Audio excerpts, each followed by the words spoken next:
for Democrats to actually boycott this speech. Two wrongs don't make a right. He was asked by Senator Dianne Feinstein and Senator Dick Durbin to meet with them privately, and he refused, and I think that was an error. He should have taken the chance to lobby them privately for a policy he's trying to sell, and that's a missed opportunity. John Scott usually has this hour. Right now, he'll be along as soon as this speech ends. Yogi, we just saw Elie Wiesel there, Holocaust survivor. He said he was coming as soon as it was announced. Yeah, and this goes back a little bit to a point Charles made before. Netanyahu was trying to cast this explicitly as the Holocaust, in the shadow of the Holocaust, that was existential to the Jewish people, as is this. And there's no better person to do that than Elie Wiesel. Let's listen in to Israeli Prime Minister Netanyahu. Honor of presenting to you the Prime Minister of Israel, His Excellency Benjamin Netanyahu.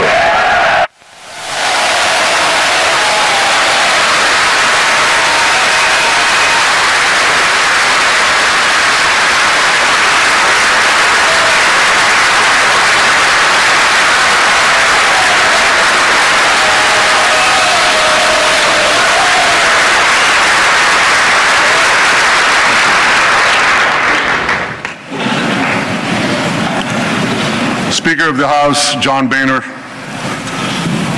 President Pro Temp, Senator Orrin Hatch, Senate Majority Leader Mitch McConnell, House Minority Leader Nancy Pelosi, and House Majority Leader Kevin McCarthy. I also want to acknowledge Senator Democratic Leader Harry Reid. Harry, it's good to see you back on your feet.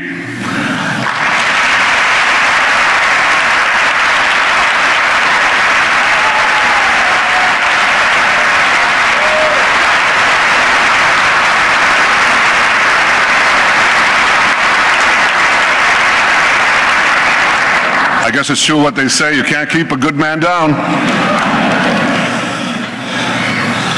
My friends, I'm deeply humbled by the opportunity to speak for a third time before the most important legislative body in the world, the U.S. Congress.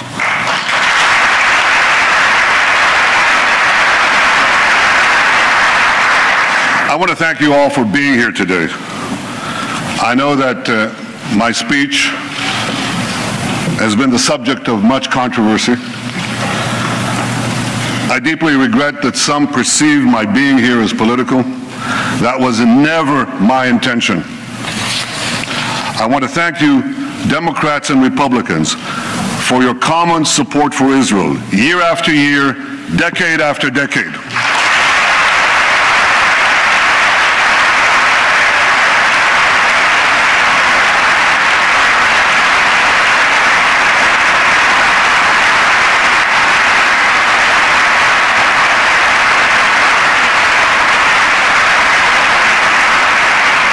I know that no matter on which side of the aisle you sit, you stand with Israel.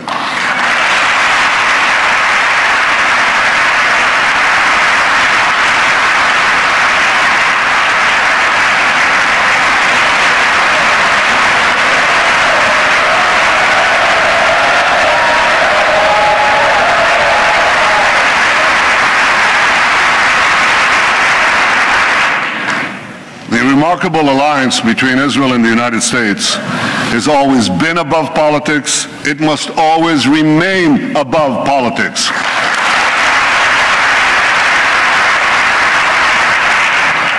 Because America and Israel, we share a common destiny. The destiny of promised lands that cherish freedom and offer hope. Israel is grateful for the support of America's people and of America's presidents, from Harry Truman to Barack Obama.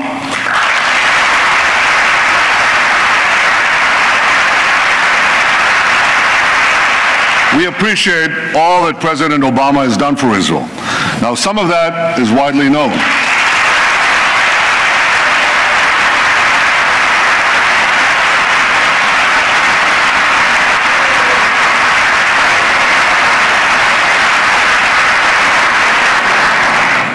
Some Some of that is widely known, like strengthening security cooperation and intelligence sharing, opposing anti-Israel resolutions at the UN. Some of what the President has done for Israel is less well known. I called him in 2010 when we had the Carmel forest fire, and he immediately agreed to respond to my request for urgent aid.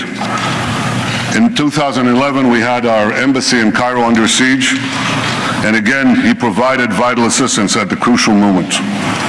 Or his support for more missile interceptors during our operation last summer when we took on Hamas terrorists.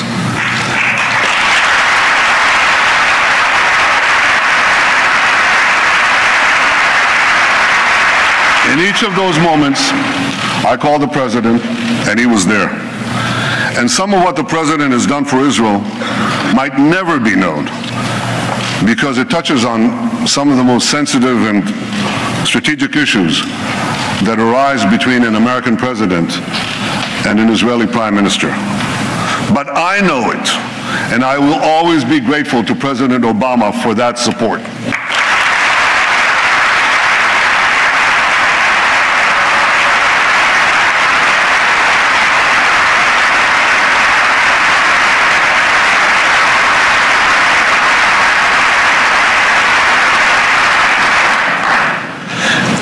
And Israel is grateful to you, the American Congress, for your support, for supporting us in so many ways, especially in generous military assistance and missile defense, including Iron Dome.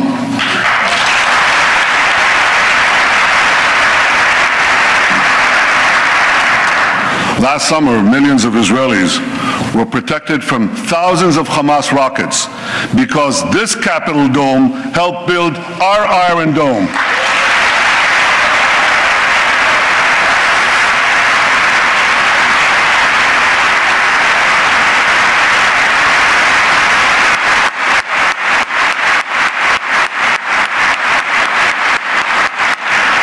Thank you, America.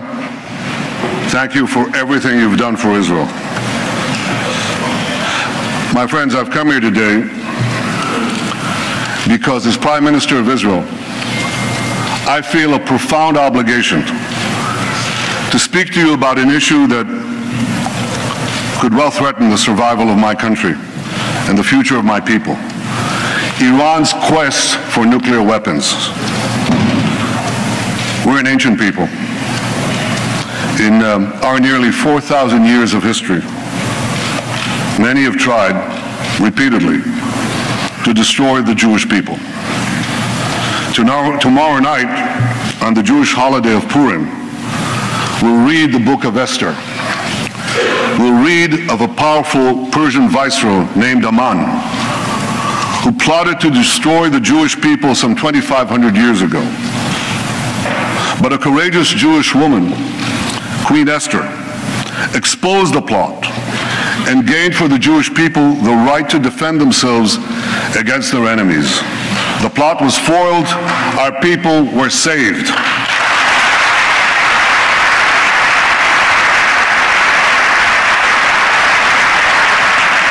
Today, the Jewish people face another attempt by yet another Persian potentate to destroy us.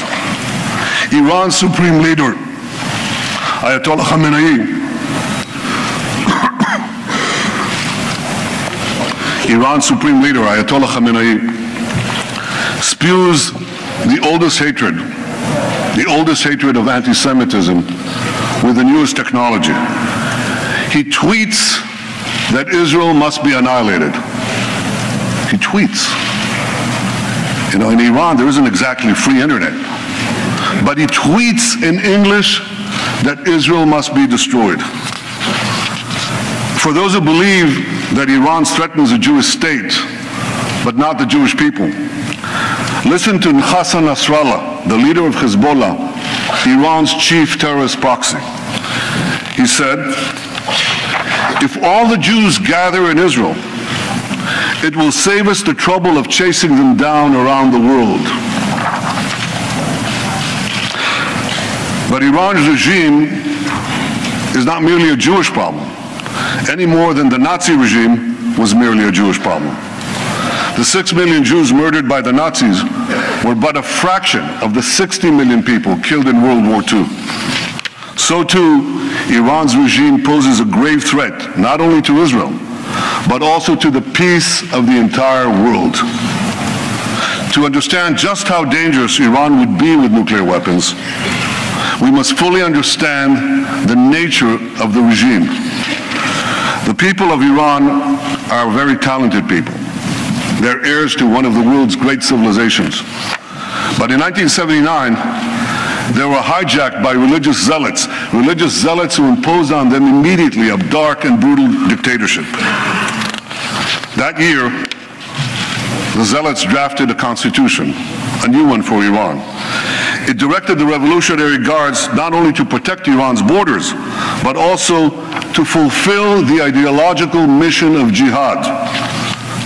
The regime's founder, Ayatollah Khomeini, exhorted his followers to export the revolution throughout the world. I'm standing here in Washington, D.C., and the difference is so stark. America's founding document promises life, liberty, and the pursuit of happiness.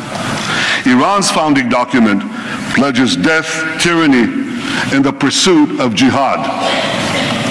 And as states are collapsing across the Middle East, Iran is charging into the void to do just that.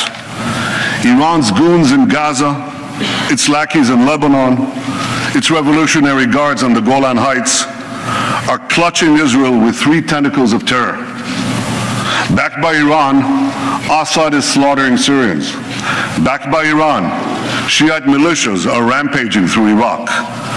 Backed by Iran, Houthis are seizing control of Yemen, threatening the strategic straits at the mouth of the Red Sea.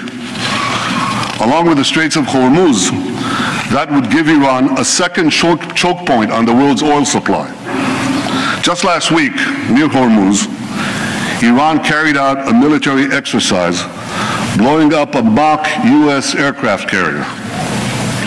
That's just last week, while they're having nuclear talks with the United States. But unfortunately, for the last 36 years, Iran's attacks against the United States have been anything but mock, and the targets have been all too real. Iran took dozens of Americans hostage in Tehran, murdered hundreds of American soldiers, Marines in Beirut, and was responsible for killing and maiming thousands of American servicemen and women in Iraq and Afghanistan. Beyond the Middle East, Iran attacks America and its allies through its global terror network. It blew up the Jewish Community Center and the Israeli embassy in Buenos Aires. It helped Al-Qaeda bomb U.S. embassies in Africa. It even attempted to assassinate the Saudi ambassador right here in Washington, D.C. In the Middle East, Iran now dominates 4 Arab capitals: Baghdad, Damascus, Beirut, and Sana'a. And if Iran's aggression is left unchecked, more will surely follow. So at a time when many hope that Iran will join the community of nations, Iran is busy gobbling up the nations.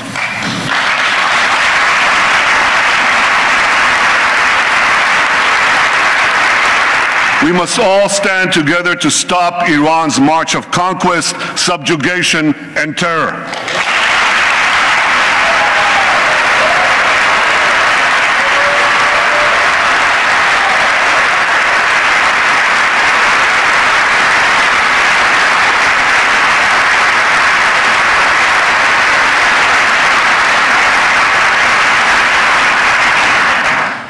Now, 2 years ago,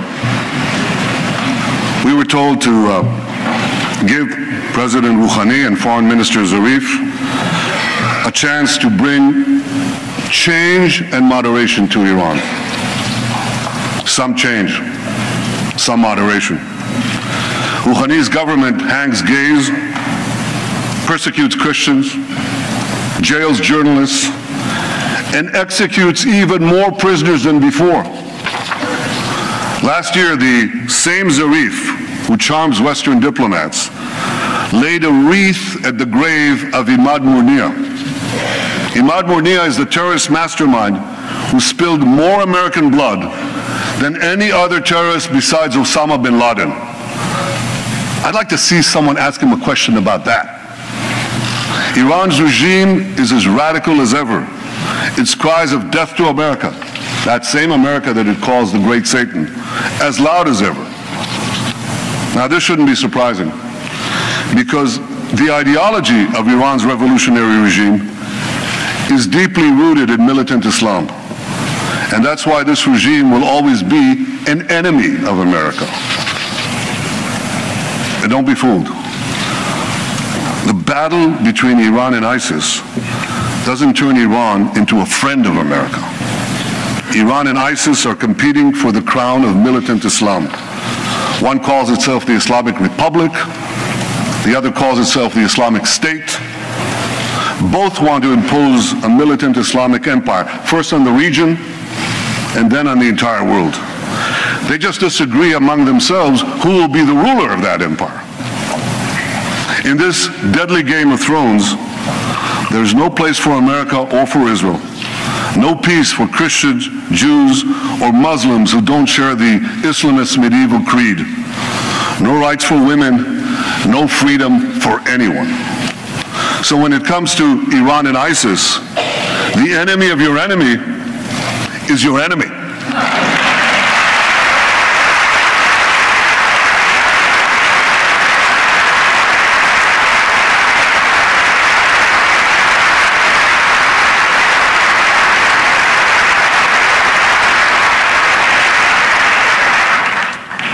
The difference is that ISIS is armed with butcher knives, captured weapons, and YouTube, whereas Iran could soon be armed with intercontinental ballistic missiles and nuclear bombs. We must always remember, I'll say it one more time, the greatest danger facing our world is the marriage of militant Islam with nuclear weapons. To defeat ISIS and let Iran get nuclear weapons would be to win the battle but lose the war. We can't let that happen.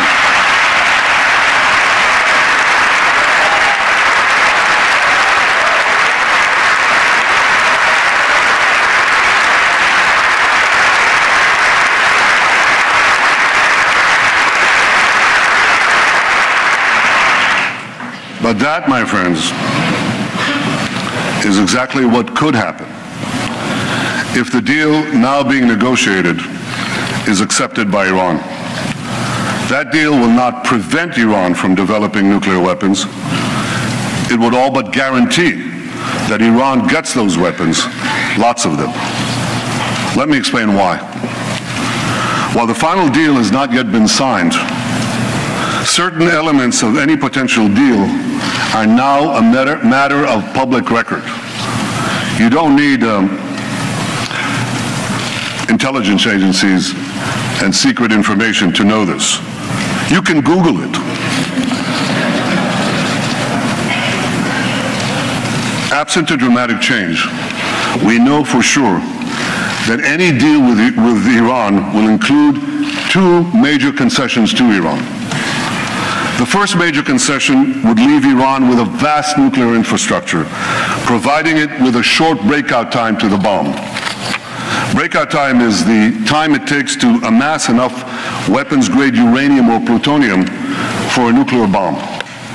According to the deal, not a single nuclear facility would be demolished. Thousands of centrifuges used to enrich uranium would be left spinning. Thousands more would be temporarily disconnected, but not destroyed. Because Iran's nuclear program would be left largely intact, Iran's breakout time would be very short, about a year by U.S. assessment, even shorter by Israel's. And if Iran's work on advanced centrifuges, faster and faster centrifuges, is not stopped, that breakout time could still be shorter, a lot shorter. True, certain restrictions would be imposed on Iran's nuclear program, and Iran's adherence to those restrictions would be supervised by international inspectors. But here's the problem. You see, inspectors document violations. They don't stop them. Inspectors knew when North Korea broke to the bomb, but that didn't stop anything. North Korea turned off the cameras, kicked out the inspectors. Within a few years, it got the bomb. Now we're warned that within 5 years, North Korea could have an arsenal of 100 nuclear bombs. Like North Korea, Iran too has defied international inspectors.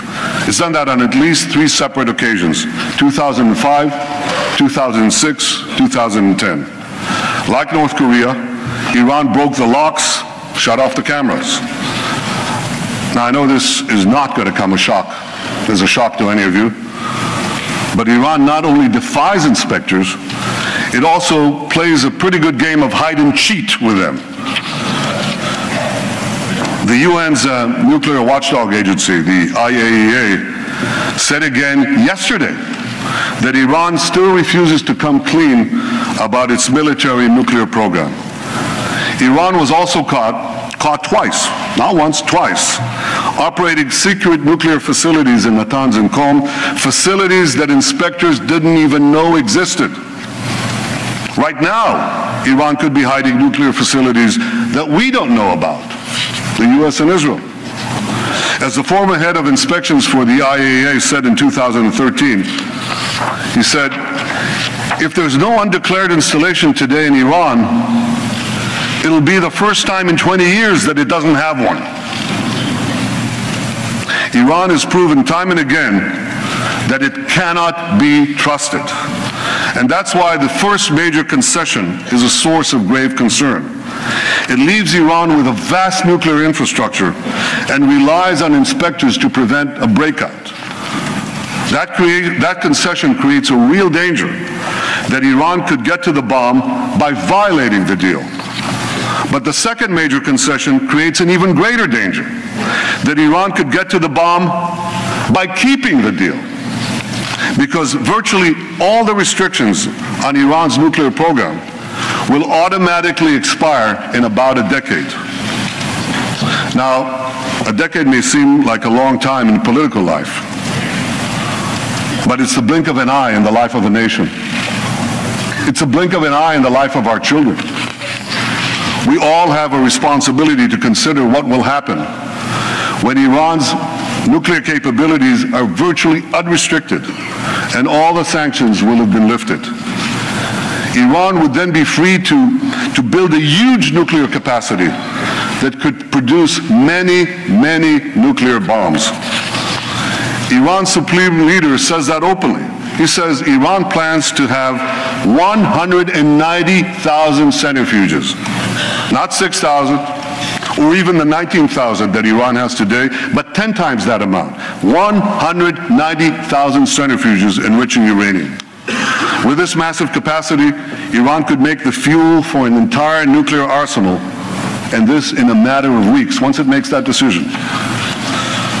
My longtime friend, John Kerry, Secretary of State, confirmed last week that Iran could legitimately possess that massive centrifuge capacity when the deal expires. Now, I want you to think about that. The foremost sponsor of global terrorism could be weeks away from having enough enriched uranium for an entire arsenal of nuclear weapons, and this with full international legitimacy. And by the way, if Iran's intercontinental ballistic missile program is not part of the deal, and so far, Iran refuses to even put it on the negotiating table, well, Iran could have the means to deliver that nuclear arsenal to the far-reaching corners of the earth, including to every part of the United States. So you see, my friends, this deal has two major concessions. One, leaving Iran with a vast nuclear program. And two, lifting the restrictions on that program in about a decade. That's why this deal is so bad. It doesn't block Iran's path to the bomb, it paves Iran's path to the bomb. So why would anyone make this deal? Because they hope that Iran will change for the better in the coming years? or they believe that the alternative to this deal is worse. Well, I disagree. I don't believe that Iran's radical regime will change for the better after this deal. This regime has been in power for 36 years, and its voracious appetite for aggression grows with each passing year. This deal would only whet Iran's appetite for more. Would Iran be less aggressive when sanctions are removed and its economy is stronger? If Iran is gobbling up 4 countries right now while it's under sanctions, how many more countries will Iran devour when sanctions are lifted? Would Iran fund less terrorism when it has mountains of cash with which to fund more terrorism? Why should Iran's radical regime change for the better when it can enjoy the best of both worlds, aggression abroad, prosperity at home? This is a question that everyone asks in our region. Israel's neighbors, Iran's neighbors, know that Iran will become even more aggressive and sponsor even more terrorism when its economy is unshackled and it's been given a clear path to the bomb. And many of these neighbors say they'll respond by racing to get nuclear weapons of their own. So this deal won't change Iran for the better. It will only change the Middle East for the worse. A deal that's supposed to prevent nuclear proliferation would instead spark a nuclear arms race in the most dangerous part of the planet. This deal won't be a farewell to arms. It would be a farewell to arms control. And the Middle East would soon be crisscrossed by nuclear tripwires. A region where small skirmishes can trigger big wars would turn into a nuclear tinderbox. If anyone thinks this deal kicks the can down the road, think again. When we get down that road, we'll face a much more dangerous Iran, a Middle East littered with nuclear bombs, and a countdown to a potential nuclear nightmare. Ladies and gentlemen, I've come here today to tell you we don't have to bet the security of the world on the hope that Iran will change for the better. We don't have to gamble with our future and with our children's future. We can insist that restrictions on Iran's nuclear program not be lifted for as long as Iran continues its aggression in the region and in the world.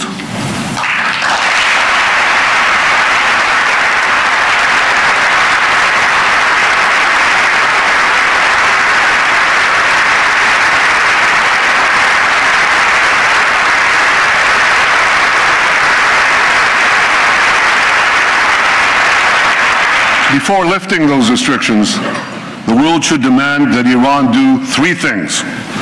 First, stop its aggression against its neighbors in the Middle East. Second,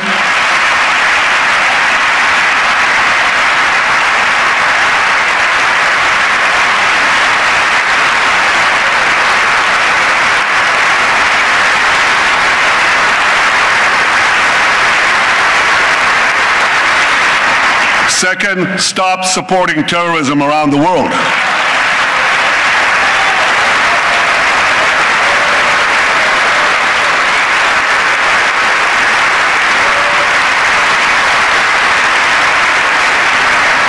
And third, stop threatening to annihilate my country, Israel, the one and only Jewish state.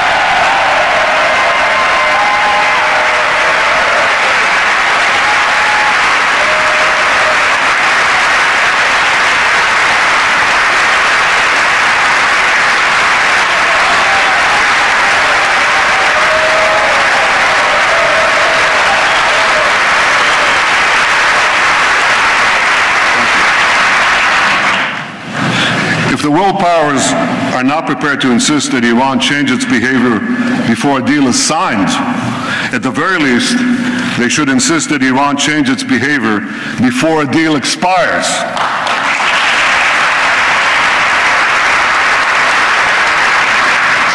If Iran changes its behavior, the restrictions would be lifted. If Iran doesn't change its behavior, the restrictions should not be lifted.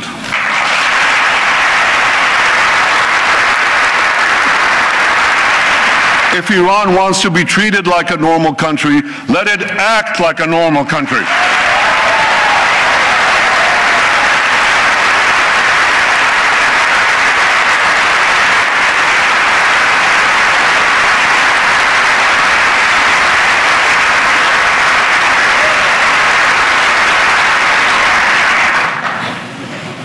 My friends, what about the argument that there is no alternative to this deal? That Iran's nuclear know-how cannot be erased, that its nuclear program is so advanced that the best we can do is delay the inevitable, which is essentially what the proposed deal seeks to do. Well, nuclear know-how without nuclear infrastructure doesn't get you very much. A race car driver without a car can't drive. A pilot without a plane can't fly. Without thousands of centrifuges, tons of enriched uranium, or heavy water facilities, Iran can't make nuclear weapons.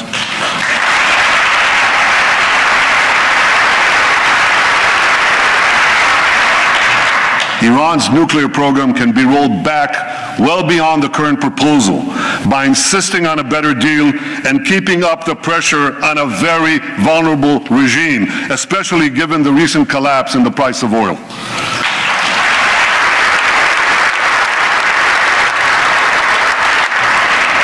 Now, if Iran threatens to walk away from the table, and this often happens in a Persian bazaar, call their bluff. They'll be back because they need the deal a lot more than you do.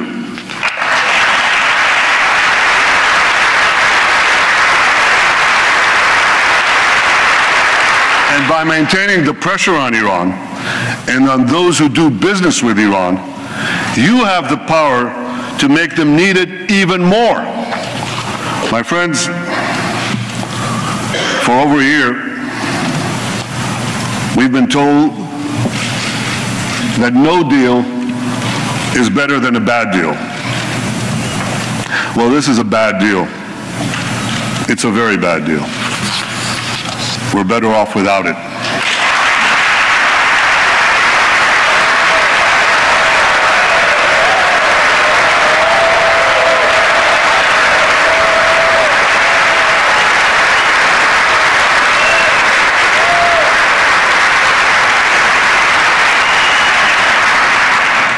Now we're being told that the only alternative to this bad deal is war. That's just not true. The alternative to this bad deal is a much better deal.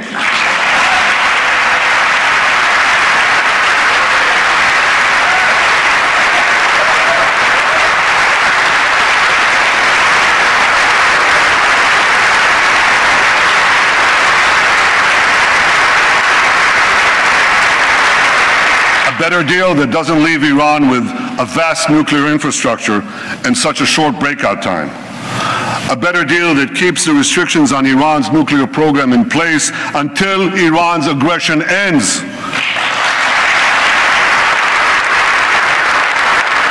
A better deal that won't give Iran an easy path to the bomb.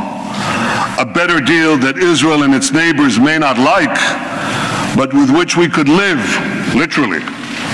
And no country has a greater stake.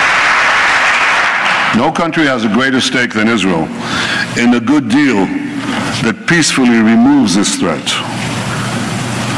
Ladies and gentlemen, history has placed us at a fateful crossroads. We must now choose between two paths. One path leads to a bad deal that will at best curtail Iran's nuclear ambitions for a while. But it will inexorably lead to a nuclear-armed Iran whose unbridled aggression will inevitably lead to war. The second path, however difficult, could lead to a much better deal that would prevent a nuclear-armed Iran, a nuclearized Middle East, and the horrific consequences of both to all of humanity. You don't have to read Robert Frost to know. You have to live life to know that the difficult path is usually the one less traveled.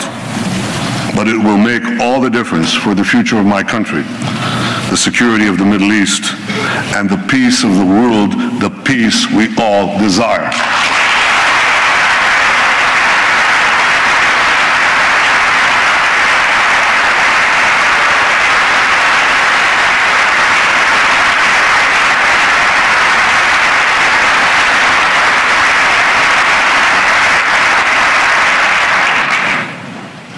My friends, standing up to Iran is not easy. Standing up to dark and murderous regimes never is. With us today is Holocaust survivor and Nobel Prize winner, Elie Wiesel.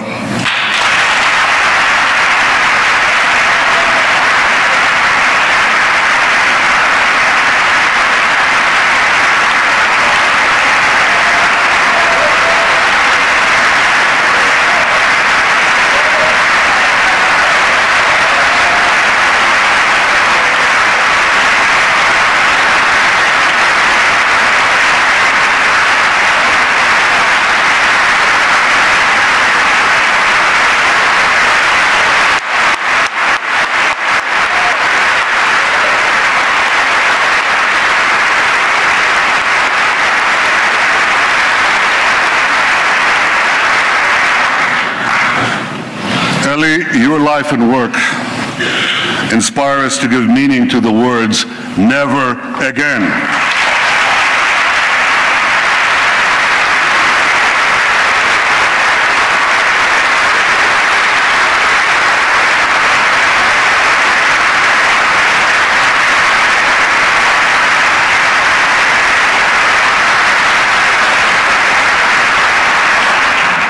And I wish I could promise you, Elie, that the lessons of history have been learned.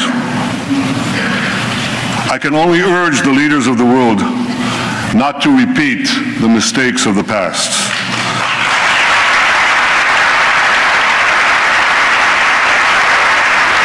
Not to sacrifice the future for the present, not to ignore aggression in the hopes of gaining an illusory peace.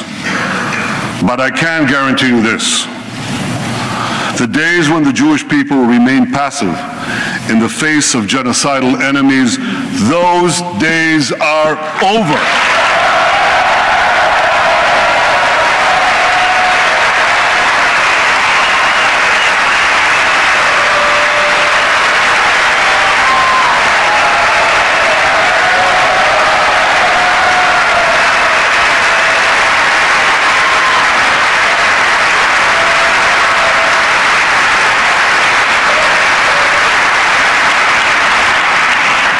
We are no longer scattered among the nations, powerless to defend ourselves.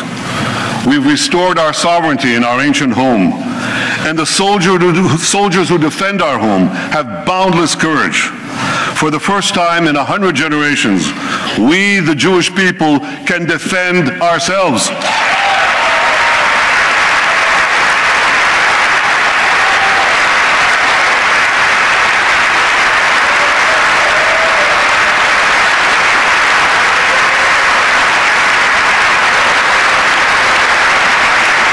This is why, as Prime Minister of Israel, I can promise you one more thing.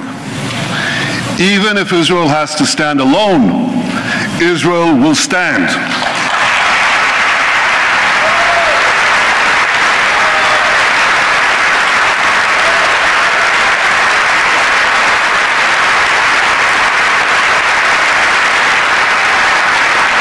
But I know that Israel does not stand alone. I know that America stands with Israel. I know that you stand with Israel.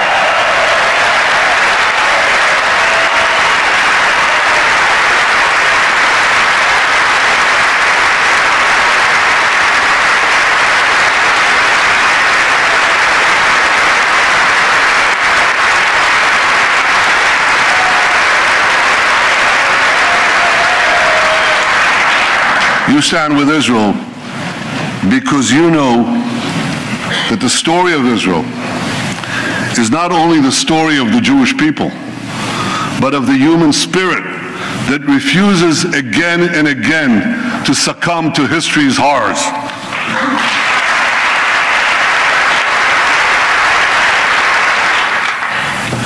Facing me, right up there in the gallery, overlooking all of us in this august chamber, is the image of Moses. Moses led our people from slavery to the gates of the Promised Land. And before the people of Israel entered the land of Israel, Moses gave us a message that has steeled our resolve for thousands of years. I leave you with his message today. Chizku v'imtzu, al tiru ve'al ta'artzu mipnehem. Be strong and resolute, neither fear nor dread them. My friends, may Israel and America always stand together, strong and resolute. May we neither fear nor dread the challenges ahead. May we face the future with confidence, strength, and hope.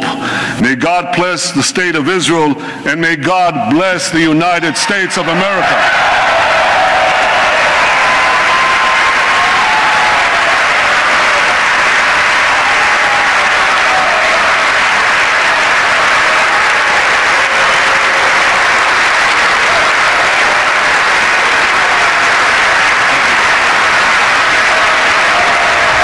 Israeli Prime Minister Benjamin Netanyahu speaking to a joint session of Congress, speaking for about 40 minutes, interrupted by applause, roughly 40 times.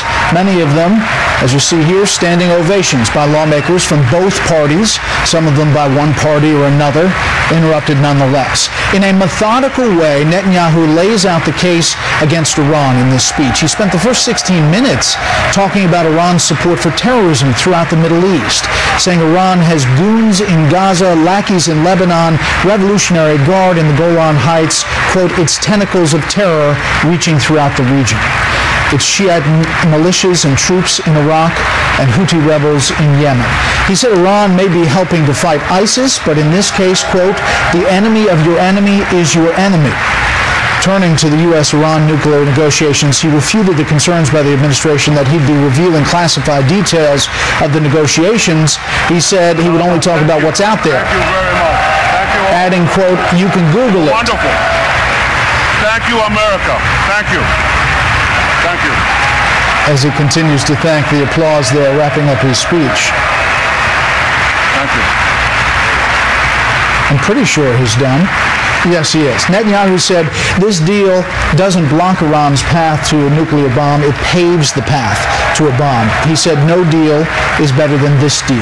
He said Iran already plays a game of, quote, hide and cheat with IAEA inspectors.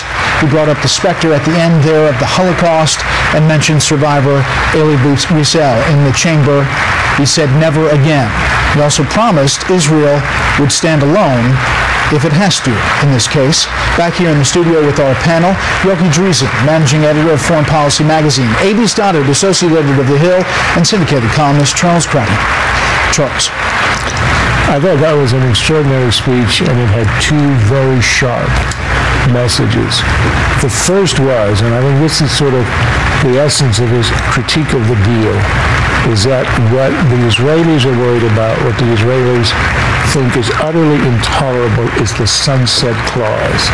And that is the idea that after about 10 years, with all restrictions removed, with the sanctions lifted, with Iran's economy restored, they would have unlimited ability to develop a uranium enrichment, which is something that no country is allowed, not even, for example, our ally South Korea is allowed that. And he says as long as this regime is in charge, that would be catastrophic. And he seemed to be conceding that if that were dropped, he could live with the rest of the agreement. Remember, he said we wouldn't like it, but there are ways that we could live with it. And I think what he means is if they were kept under some kind of restriction indefinitely until the regime either altered its behavior or was changed, the Israelis would accept that. That's an interesting sort of offering on their part. But the second thing he said was at the end. And I think you can understand why he came. He said, if we have to, we will act alone. Meaning, he's telling the Congress, if this deal is enacted or if it begins to go through, we reserve the right to attack Iran on our own. And I think what he did here is he tried to show the world that he would have the support of the Congress if that happened. Because we know the administration has been discouraging that, arguing against it, in some way sabotaging the very idea of an Israeli attack. But I think what he did, and he got a standing ovation when he said Israel would act alone. I think what he was saying is, I came here to show the world that we might have to act, and if we do, we want to have the support of the Congress, and he wanted to show the world that he did. Those were two very important elements. He also apologized, AB, at the beginning that this speech has become so political, he said. Speaking of that, 50-plus Democrats didn't show up. You wouldn't obviously know that from the chamber, as it was packed, and Democrats and Republicans stood up in standing ovations. I will point out, Representative Peter Welch from Vermont, Democrat from Vermont, tweeted out, "No single individual has done more to harm the vitally important U.S.-Israeli relationship than Benjamin Netanyahu." That was one Democrat's perception. He obviously didn't attend the speech. But what about the whole back and forth and after this, the political overtones? Okay, well, after this, we move from the speech to the deal. And what you're going to have, Congressman Welch is in the minority. You don't hear this kind of conversation among Democrats, even who didn't attend the speech, that he has ruined this relationship. They didn't like that he made the speech with the House Speaker without the administration's knowledge, the plans for the speech, but they're not using that kind of rhetoric. I think what we see going forward is that the Prime Minister made a very compelling case against the Sunset Clause, for why, with the sunset, it rewards bad behavior. He wants it conditioned, the deal needs to be conditioned on good behavior. The problem is that the administration's pat response to all of this has been, for weeks, you know what, if we just crank up the sanctions, they're just going to crank up the bomb. So Democrats, some of whom I mentioned didn't go to the speech, but feel that the deal is bad, and Republican allies of Israel who are trying to blunt a bad deal, really need to come out with a case for how you keep them at the table and how you counter the administration's line, which is more sanctions and no deal equals a bomb even faster. Yohi, no matter what is said, this was a powerful address that clearly resonated with supporters of Israel as he makes the case against Iran. I thought he did two things that were very interesting that I frankly hadn't thought he would do in the detail in which he did it. He went after the deal. We knew he would do that he would try to go methodically, point by point by point. But he put this whole thing into a historical context dating back 4,000 years in connection to attempts to annihilate the Jewish people, and explicitly said this could be one of those attempts. But spent, as you mentioned at the outset, 10 or 15 minutes detailing past Iranian support for terror, Iranian terror attacks that took American lives. And I think what that did is, now the administration can't make this only an argument about a specific clause and a specific deal. Now they have to say, is he right that Iran has condoned terror against the U.S.? Is he right that they will continue to do so? Is this broader than a nuclear deal? And that shifts the debate in a very creative way, and I was surprised he did it quite in the length and detail he did it with. Does it put the administration on the defensive as Secretary Kerry right now is in Geneva doing this deal? It makes the administration have to explain the deal before it's a fait accompli. And that is, I think, is an achievement on the part of the Israelis and opponents of the deal. Explain to us why it's going to be good before you sign your name on it. Charles, AB, Yohi, thank you so much, panel. That's it for Here in Washington. I'll be back at 6 p.m. this evening with more news and analysis on Special Report. Now let's head back to John Scott in New York. John. Brett, thank you very much. Great panel. Very good analysis there, obviously from the results of a stern and solid... Yohi, thank you so much, panel. That's it for Here in Washington. I'll be back at 6 p.m. this evening with more news and analysis on Special... In the next hour of Happening Now, we'll be speaking with the former Israeli ambassador to the United States as members of the press and public digest what the Prime Minister had to say. We'll also hear from a Democrat about the members of Congress who decided to skip the speech, essentially protesting the timing of it and perhaps the content as well. We'll also talk with the chief White House correspondent for the New York York Times, who will be giving us some insight into what they are saying at the White House about all of this. Jamie Colby and I will be along for the second hour of Happening Now. You heard what the Prime Minister had to say. Tweet us, send us your own